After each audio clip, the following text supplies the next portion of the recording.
కోటి కార్తీక సోమవారాలు ఉపవాసాలతో సమానమని పురాణాల ద్వారా తెలుస్తుంది.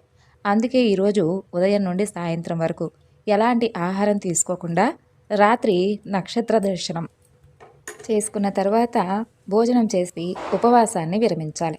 ఈరోజు శివాలయాలకు వెళ్ళి భక్తి శ్రద్ధలతో పంచామృతాలతో పరమేశ్వరుణ్ణి అభిషేకించాలి. అలాగే నువ్వుల నూనెతో మట్టి ప్రమిదలో దీపారాధన చేయాలి. తర్వాత బిల్వదళాలతో తుమ్మి పుష్పాలతో పరమేశ్వరుణ్ణి అర్చించాలి.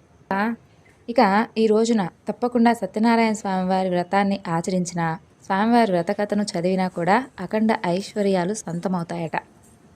అంతేకాదు, నారాయణ అని మనసారా ఎవరైతే ధ్యానిస్తారో, నారాయణ స్మరణ చేస్తారో వారికి కూడా సకల శుభాలు కలుగుతాయి. మరి నారాయణ అనేటటువంటి స్మరణకు అంతటి ప్రాముఖ్యత ఉందా అంటే నిజంగా ఉందనే చెప్పాలి. మరి ఆ కథ ఏమిటో, ఆ విశేషాలు ఏమిటో ఇప్పుడు